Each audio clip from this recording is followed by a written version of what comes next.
Welcome to your daily cricket show. ICC men T20 world cup की सारी खबरें आपको मिलेगी हमारे चैनल पे। सबसे पहले हम बात करेंगे जो कल मुकाबला हुआ था इंग्लैंड और पाकिस्तान का पालाखेले इंटरनेशनल स्टेडियम में। इस गेम में पाकिस्तान ने टॉस जीता और उन्होंने बैटिंग करने का निर्णय लिया। हालांकि पाकिस्तान की बॉलिंग अच्छी थी, शाहीन अफरीदी ने 4 विकेट्स लिए। पावर प्ले में भी पाकिस्तान ने काफ़ी दबाव बनाकर रखा था इंग्लैंड के ऊपर, बट नंबर 3 पर जो चेंज इंग्लैंड ने किया है, बहुत ही बेहतरीन तरीके से उन्होंने ये चेंज को डिसाइड किया। नंबर 3 पर आते हैं कप्तान हैरी ब्रूक, और जब कप्तान आए उन्होंने 100 रन्स बनाए इन 51 बॉल्स। इसी के साथ प्लेयर ऑफ द मैच भी हैरी ब्रूक रहे। हैरी ब्रूक के बारे में अगर हम कहें तो world class innings from world class player. इसी के साथ 3 रिकॉर्ड्स इंग्लैंड ने बनाए हैं। सबसे पहला, सेमीफाइनल्स की राह पर पहुंच गए हैं। ये 5वीं बार लगातार है जो इंग्लैंड सेमीफाइनल्स की राह पर पहुंच गया है, और इंग्लैंड के पहले कप्तान हैं हैरी ब्रूक जिन्होंने सेंचुरी बनाई है इस वर्ल्ड कप 2026 में। आगे हम बढ़ेंगे और बात करेंगे जो मुकाबला आज होने वाला है श्रीलंका और न्यूजीलैंड का। जी हाँ, हमें पता है कि जो प्रेमदासा का पिच है वो बहुत ही स्लो है और यहाँ पर बाउंड्री बड़ी है, छक्के लगाना आसान नहीं है। इस पिच पर बहुत ही अच्छे प्लानिंग के साथ और पेशेंस के साथ खेलना होगा। हमारे साथ अब जुड़ेंगे Ashneer Siddiqui, international sports journalist, और Asadullah Khan, international farmer Afghanistan player and coach. Sir, सबसे पहले पाकिस्तान और इंग्लैंड का जो मुकाबला हुआ, पहले भी पाकिस्तान ने कभी नहीं हराया इंग्लैंड को। 3 मैचेस हुए हैं और कल वही हिस्ट्री रिपीट हुई। हैरी ब्रूक की जबरदस्त शानदार प्रदर्शन रहा। कल का जो मैच था ना, वो असल में कप्तान का मैच था। एब्सोल्युटली हैरी ब्रूक का मैच था। 100 रन और उन्होंने एक मिसाल कायम कर दी कल। हाँ। मैं वापस इंडिया पे आऊंगा कि इंडिया के लिए भी, सूर्य कुमार यादव के लिए भी, कि टीम मुश्किल में हो तो आपको खड़ा होना है, कप्तान को खड़ा होना है, इसमें कोई दो राय नहीं। क्योंकि जिस तरह से इंग्लैंड ने शुरुआत ली थी और शाहीन शाह अफरीदी पुराने कलर में थे, कल उन्होंने धड़ाधड़ विकेट निकाले। इंग्लैंड के तकरीबन 50 पे 4 विकेट गिर चुके थे। पावर प्ले में काफी दबाव आ गया। उसके बाद ब्रूक ने कहा कि वो एक शत्रुघ्न सिन्हा का डायलॉग है ना कि वो बोल देना छन्नू आया था, तो वही ब्रूक ने कहा पाकिस्तानियों को बोल देना ब्रूक आया था कल, है ना। उसमें जो है 50 या कुछ 51 बॉल्स में 100। मेरे ख्याल से बॉस और एम्प्लॉय का मैच भी था। तो पाकिस्तान को उनसे जीत के भी ज़्यादा खुशी नहीं होती है और पाकिस्तान को उनसे हारने में भी ज़्यादा तकलीफ नहीं होती है। तो मैं इसको बॉस और एम्प्लॉय का मैच भी कहूँगा। वो भी खुश हैं, वो भी खुश हैं कि ठीक है बॉस ने हराया। लेकिन मैच को अगर देखा जाए, इंग्लैंड ने बड़ी रिस्पॉन्सिबिलिटी के साथ एक बार फिर कैप्टन ने रिस्पॉन्सिबिलिटी लिया। उस वक्त तक बाहर नहीं आए जब तक मैच बिल्कुल, जब तक मैच क्लियर नहीं किया। जब तक पाकिस्तान का जो स्कोर था 164 का, वो कम ज़रूर था T20 के लिहाज से। उसके लिए भी कुछ वजह थी कि उनके बैट्समैन में से किसी की भी जो है वो एक साहबजादा फरहान ने 63 बनाए, उसके अलावा कोई जो है उनको सपोर्ट नहीं कर पाया। नहीं, फखर जमान को लेके आए थे, फखर जमान 25 रन बना के, बाबर आजम, फखर जमान दोनों ने 25-25। मुझे लगता है कि सिवाय साहबजादा फरहान के उनका जो पोजीशन था वो अपनी जगह पे था। बाकियों को मुझे लगता है कि ऐसे पीछे देख रहे होंगे कि पवेलियन में किसको भेजा जाए नेक्स्ट। जैसे हम टेनिस बॉल में बचपन में खेला करते थे। तो ओपनिंग जाते थे, फिर हम उसके बाद जब वो आउट होता था फिर हम पीछे देखते थे, हाँ किसको भेजे, किसको भेजा, तुम चले जाओ, तुम चले जाओ। उसको खुद भी नहीं पता होता कि मेरा रोल ये आने वाला है। तो जब बाबर आजम की भी मैंने बैटिंग देखी और बाकी लोग भी जिस तरीके से बैटिंग करते हैं, फखर को आपने अगर यूज करना था तो उसको ओपन में चलाना चाहिए था, ओपन लाना चाहिए था, राइट एंड लेफ्ट कॉम्बिनेशन करना चाहिए था। तो मुझे नहीं लगता कि कैसे मैनेज हो रहा है, कैसे जैसे आप बॉलिंग में भी देख लीजिए, शाहीन शाह अफरीदी ने अपना रोल जो उनका होता है, उनका बहुत दिनों के बाद कल शाहीन शाह अफरीदी अपने कलर में दिखे। उनको अपना पता है कि मुझे पहला ओवर करना है, ठीक है। उन्होंने अपना रोल भी निभाया और उनको पता था और उस रोल पे वो कामयाब रहे। लेकिन बाकियों को फिर बॉलिंग में भी पता नहीं था कि किसको क्या करना है, कहाँ पे करना है। पाकिस्तान की प्लानिंग बहुत लैग कर रही थी और उस्मान तारिक को इतना लेट क्यों भेजा? उस्मान को इतना लेट, उस्मान के ओवर ही पूरे नहीं हुए। अच्छा, एक और चीज जो मुझे कल मिसिंग लगी कि उस्मान के साथ अगर कल वो होता, अबरार होता, तो शायद वो अगेन वही बात है कि फंसा लेता। लेकिन कल दिन ब्रूक का था तो कोई फंसने वाला नहीं था। लेकिन एक ये जो मिसिंग कॉम्बिनेशन मुझे ऐसा लगा क्योंकि उस्मान के साथ कोई दूसरा रेगुलर स्पिनर आपके पास नहीं था, सारे ऑलराउंडर ही आपने रख रखे हैं। जी बिल्कुल, हमने वही कहा कि देखिए कोई कॉम्बिनेशन नहीं बन पा रहा टीम का, कोई कॉम्बिनेशन उन्होंने बनाया भी नहीं पिछले साल से। बस जिसको चाहा जहां भेज दिया, जिसको चाहा कुछ करवा लिया। कैप्टन कभी नए बॉल से आ रहा है, कभी बॉल ही नहीं किया, कभी किसने क्या किया। जो बाबर आजम है, कभी उसको बेंच पे बिठाए रखा पैड किए हुए, भेज ही नहीं रहे। तो ये बहुत ही मुश्किल सूरत हाल है पाकिस्तान टीम के लिए मेरे ख्याल से। शायद मुझे ऐसा लगा बाबर आजम के साथ इस पूरे टूर्नामेंट में पाकिस्तान ज़्यादती कर रहा है, क्योंकि कुछ भी हुआ एक सबसे सीनियर प्लेयर है वो आपकी टीम का, और देयर वाज अ टाइम जब उसको कंपेयर किया जाता था विराट कोहली के साथ। तो आज ऐसा क्या हो गया कि जो है आपने उसका खेल ख़राब कर दिया है, मुझे ऐसा लग रहा है। देखिए वो तो खुद जो गलतियां कर ही रहा है, टीम मैनेजमेंट को खेल ख़राब करने पे भी तुला हुआ है। देखिए एक तो टीम मैनेजमेंट ने ख़राब किया, दूसरा उनके जो एक्स प्लेयर उनके टीवीज़ में बैठते हैं उनका बड़ा हाथ है बाबर की क्रिकेट को ख़राब करने में। सारी क्रिकेट बाबर की, क्योंकि बाबर को नो डाउट ही वॉज द बेस्ट प्लेयर। वो बहुत अच्छी बारी खेल सकते थे और खेल सकते हैं अगर ट्रस्ट किया जाए, अगर उनको ओनरशिप दिया जाए। देखिए ऐसे प्लेयर को जो बड़ा नाम होता है, बड़ा उनका उनसे लेना भी बड़ा है, तो डेफिनेटली आपको उन पर ट्रस्ट करना पड़ेगा, आपको उनको सपोर्ट करना पड़ेगा। जैसे कि इंडिया के कैप्टन ने अपने प्लेयर्स को सपोर्ट कर रहे हैं, इंग्लैंड की टीम अपने प्लेयर्स को सपोर्ट, देखिए इंग्लैंड की भी अगर आप देखें कोई स्कोर नहीं कर रहा तो उनके कैप्टन ने कुछ चेंज नहीं किया है अभी तक। हाँ। उन्होंने किसी को बुरा भला नहीं कहा है। बटलर फेल रहे, हाँ, उन्होंने पवेलियन बना के शायद आउट हुए। हाँ, उन्होंने पवेलियन में कुछ चेंज नहीं किया है, उन्होंने किसी को बिठाए नहीं रखा कि तुम बैठे ही रहो। देखिए ये होती है प्रोफेशनल क्रिकेट, ये होती है प्रोफेशनल मैनेजमेंट। एक मैनेजमेंट वो है कि बस ठीक है आप जो वहाँ से ऑर्डर आ रहा है वही खेल। मुझे तो कैप्टन और कोच के पास कोई अथॉरिटी लगती ही नहीं है पाकिस्तान की। सर देखे ना, बट साउथ अफ्रीका भी कितना प्रिपेयर्ड आई थी, प्लान और एग्जीक्यूट किया, इंडिया को उन्होंने डाउन कर दिया, और कल इंग्लैंड ने। ऐसे में सेमीफाइनल्स में अब इंडिया और पाकिस्तान पहुंचेगी नहीं पहुंचेगी, ये भी अभी बड़ा सवाल उठ रहा है। ये भी बड़ा सवाल है। एक चीज तो तय हो गई कि पहली टीम जो है वो सेमीफाइनल की, वो इंग्लैंड फिक्स हो। इंग्लैंड तो है सेमीफाइनल्स में पहुंच गई है, और ये पांचवी बार है दोनों बड़े मैच जीते उसने, मतलब पाकिस्तान से, श्रीलंका से, है ना। और अगेन कल ब्रुक ने ये भी बना दिया, एक मिसाल बना दी है खासकर सूर्य कुमार यादव के लिए, कि ब्रुक के भी जो है इंग्लैंड के भी कल पहला विकेट गिरा 1-0 पे, दूसरा 17 पे, तीसरा 35 पे।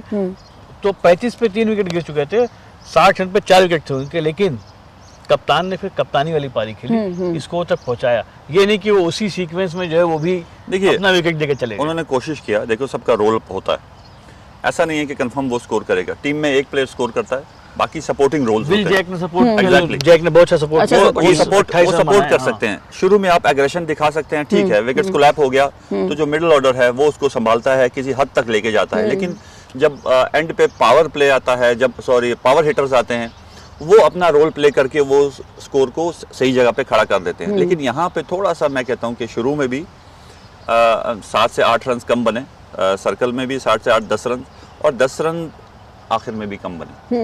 पाकिस्तान का स्कोर मतलब 180 होना चाहिए। 15 रन इस विकेट पे कम बने, जो कि इनकी जीत का सबब बन सकते थे। जो कि देखिए इंडिया का अगर आप मैच देखा जाए तो उन्होंने आखिरी ओवर में जो 20 रन खाए थे, मैंने पहले भी कहा था कि वो प्रेशर हार्दिक पांड्या के ओवर में जो आए थे, वो प्रेशर था। अगर ये प्रेशर यहाँ पे क्रिएट कर देते इंग्लैंड के अगेंस्ट तो डिफरेंट होता, कि अगर 180 होता तो माइंडसेट भी इंग्लैंड की टीम का डिफरेंट हो जाता, उनका शॉट सिलेक्शन पे फर्क आता, उनसे मिस शॉट्स लगते, तो डेफिनेटली इनका पल्ला भारी रहता। लेकिन पिछले मैच में, इंडिया साउथ अफ्रीका के मैच में, जैसे मिलर ने एक मिसाल बनाई, या इस मैच में जो है वो ब्रुक ने मिसाल बनाई, कि इंडिया के, अगर हम इंडिया के पर्सपेक्टिव में बात करें तो अगर शुरू के 2 विकेट निकल भी जाते हैं या 3 विकेट निकल भी जाते हैं, तो नंबर 4, 5, 6 से हमें उम्मीद करते हैं कि वो लंबा खेलेंगे। Exactly. वो उसी सीक्वेंस में तू चल मैं आया वाली पारी खेलने, इस वजह से जो है टीम को नुकसान उठाना पड़ा। तो यहाँ पे सूर्य कुमार यादव का रोल बहुत अहम है, क्योंकि सूर्य कुमार यादव ही वहाँ पे आ रहे हैं, वो खेल सकते हैं। अगर ओपनर्स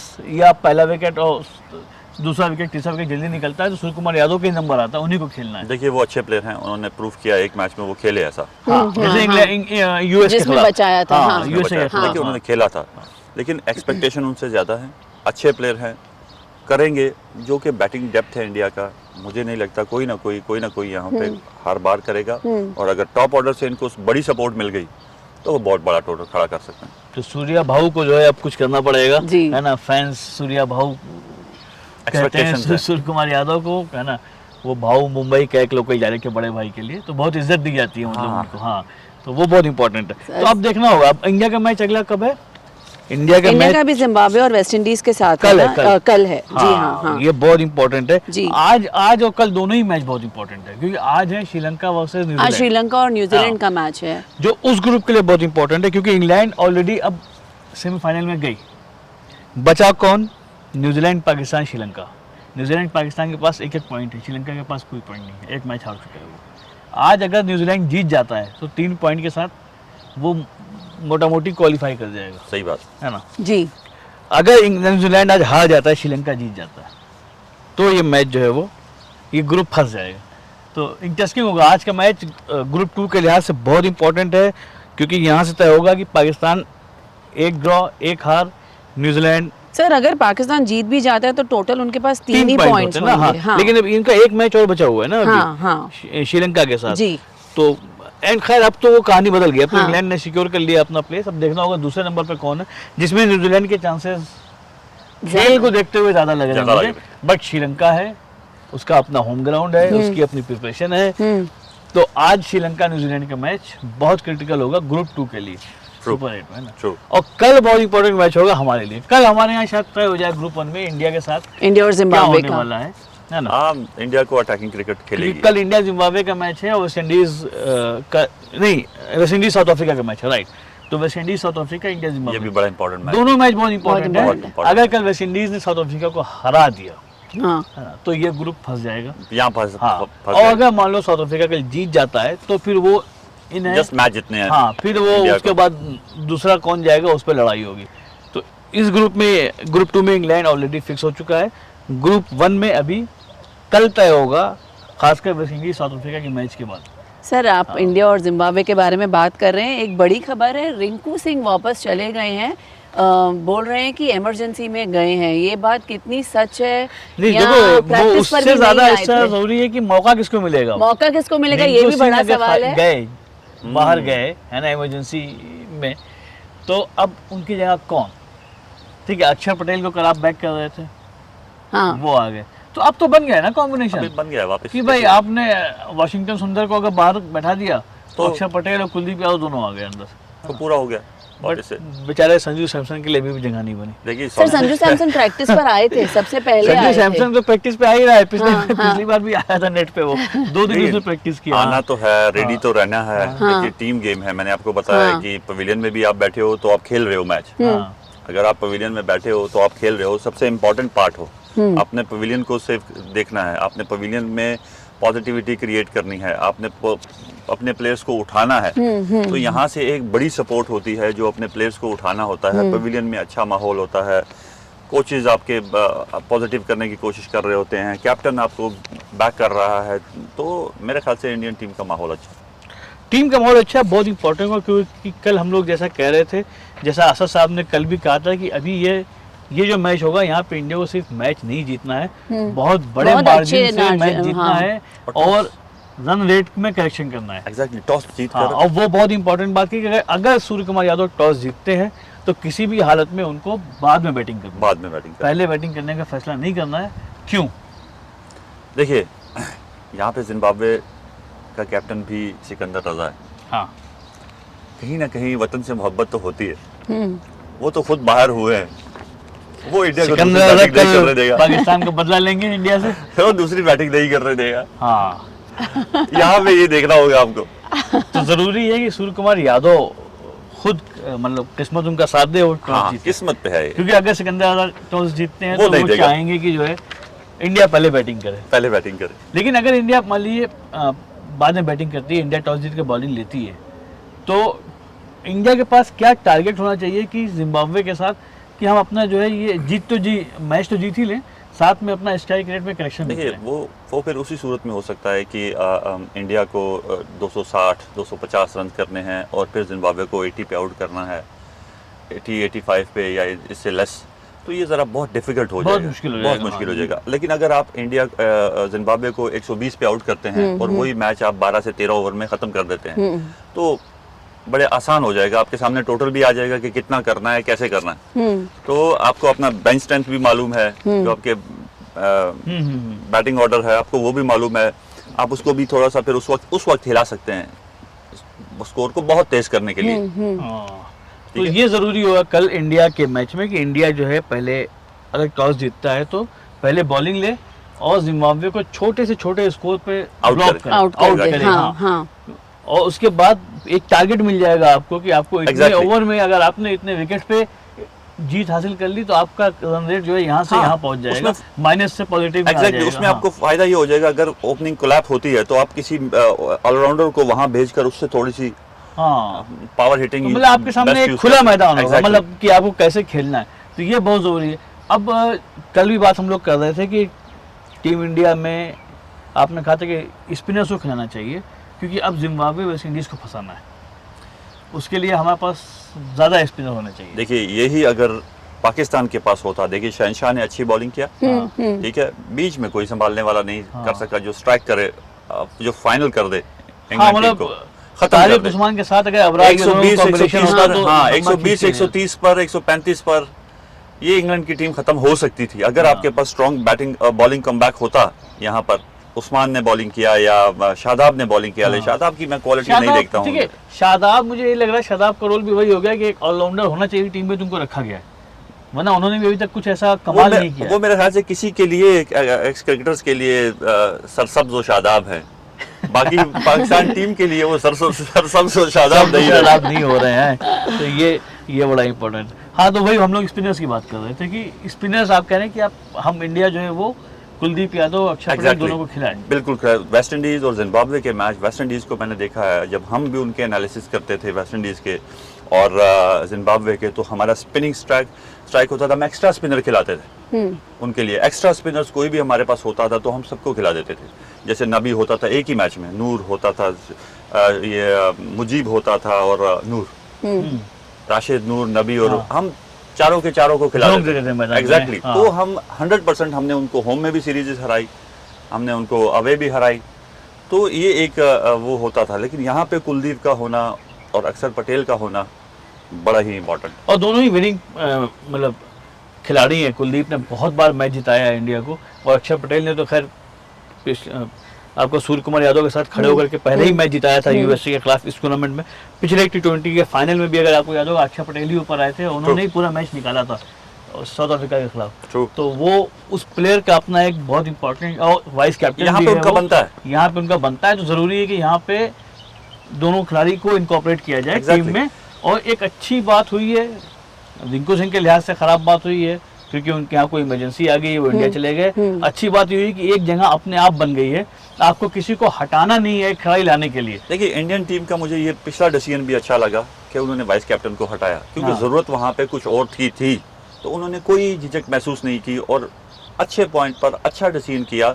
वो अलग बात है कि वो वहाँ पे अच्छा बॉल फेंक नहीं सके जो बॉलर थे, लेकिन ओवरऑल डिसीजन जो था परफेक्ट था। सुंदर ने, हाँ, सुंदर को लेके आए आप, ठीक है, उस टाइम एक डिमांड थी उस वक्त। एग्जैक्टली, लेकिन अभी जो वक्त है जिम्बाब्वे के खिलाफ, वेस्ट इंडीज के खिलाफ, डिमांड ये है कि हम स्पिनर और फिंगर स्पिनर खिलाएं, यानी कि अक्षर पटेल और कुलदीप यादव को टीम में जगह देना ही होगा हमको। रिंकू सिंह चले गए हैं तो आपको सिर्फ अब वाशिंगटन सुंदर को रिप्लेस करना है। एग्जैक्टली, है ना, एग्जैक्टली।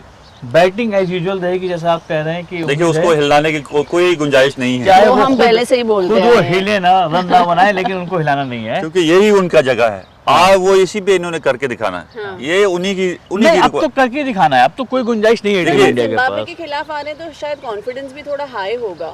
देखिए एक चीज मैं बताऊं, संजीवनी, जिम्बाब्वे को आप हल्के मत लीजिए। इंडिया के साथ एक जो स्ट्रेंथ कह लीजिए या प्रॉब्लम कह लीजिए, आपके पास लेफ्ट हैंडर बैट्समैन की लाइन लगी हुई है।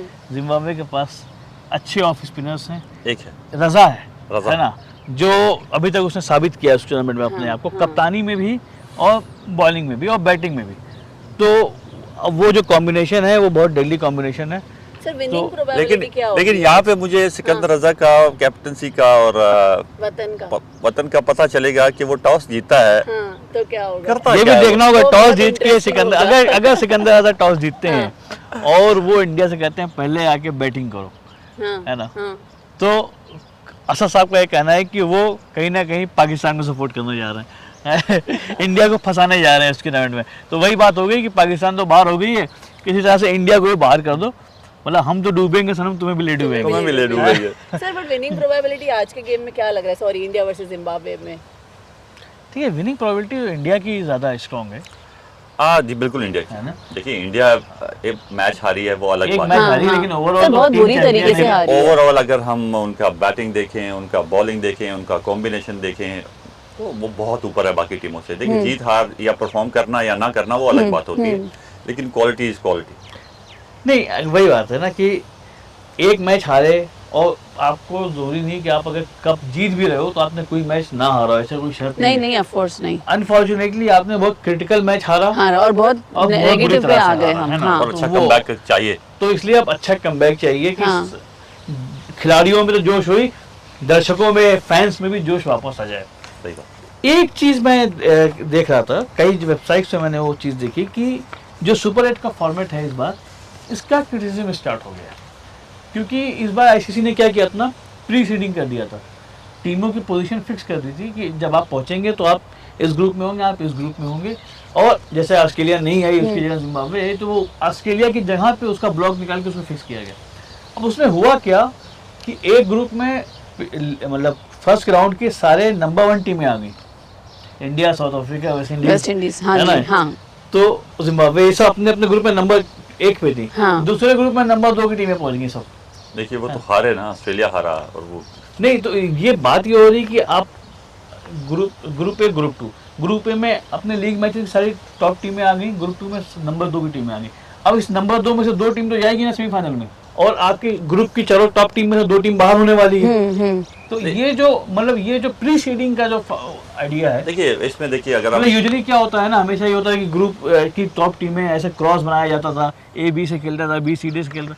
देखिए मेरे ख्याल से ये वो नहीं है, इसमें नहीं पढ़ना चाहिए, क्योंकि अफगानिस्तान को भी अगर देखें उनको भी हर रोज़ हर टूर्नामेंट वर्ल्ड कप में स्ट्रॉन्ग ग्रुप में डाल दिया जाता है कि अब निकलो ज़रा। तो इनको भी ऐसा ही ग्रुप मिल गया। तो इसमें जीतना तो फिर भी है, खेलना तो फिर भी अच्छे से है ही है, चाहे वो सेमीफाइनल्स हो, चाहे वो सुपर 8 हो, चाहे वो शुरू के हों। आपको जीत के आगे बढ़ना है। अगर अफगानिस्तान वहाँ पे उनको मार देता तो आज अफ्रीका ना पहुँचता, अफगानिस्तान पहुँचा हुआ होता। अगर ऑस्ट्रेलिया उनको मार देता तो जिम्बाब्वे आज ना होता, तो ऑस्ट्रेलिया होता। तो आपने खेलना ही है। तो वही बात है कि कौन जीतता, कौन हारता, कौन कहाँ पहुँचता, इसी किंतु परंतु के साथ ही टूर्नामेंट आगे बढ़ रहा है। लेकिन आज का दिन बहुत क्रिटिकल है ग्रुप 2 के लिए। तय हो जाएगा कि किस टीम के कितने पॉइंट सेट होने वाले हैं। कल का दिन बहुत क्रिटिकल है इंडिया के ग्रुप के लिए, क्योंकि कल दोनों मैच बहुत इंपॉर्टेंट है। एक तरह से जजमेंटल डे होने वाला है। अगर कल कुछ अच्छा होता है तो फिर हमारे लिए फर्स्ट मार्च को एक तरह से क्वार्टर फाइनल होगा। इसी सारे मूवमेंट के साथ संजीवनी आपके पास खबरें लेके आती रहेंगी, असद साहब इंसाइट्स लेके आते रहेंगे, और हमारी जर्नी यूं ही आगे बढ़ती रहेगी। किंतु परंतु का सफ़र चालू हो चुका है। कौन सी टीम के खेलने से किसको फ़ायदा होगा और किसको नुकसान होगा। आज मुकाबला है श्रीलंका और न्यूजीलैंड का। जी हाँ, प्रेमदासा का पिच थोड़ा सा धीमे है, यहाँ पर बाउंड्री बड़ी है, छक्के लगाना आसान नहीं है। खुशखबरी ये है कि बारिश की संभावना नहीं है, तस्वीर और क्लियर हो जाएगी। कल दूसरे 2 मुकाबले होने वाले हैं, वेस्ट इंडीज़ और साउथ अफ्रीका, इंडिया और जिम्बाब्वे का। आगे भी और खबरों के लिए बने रहिए हमारे साथ।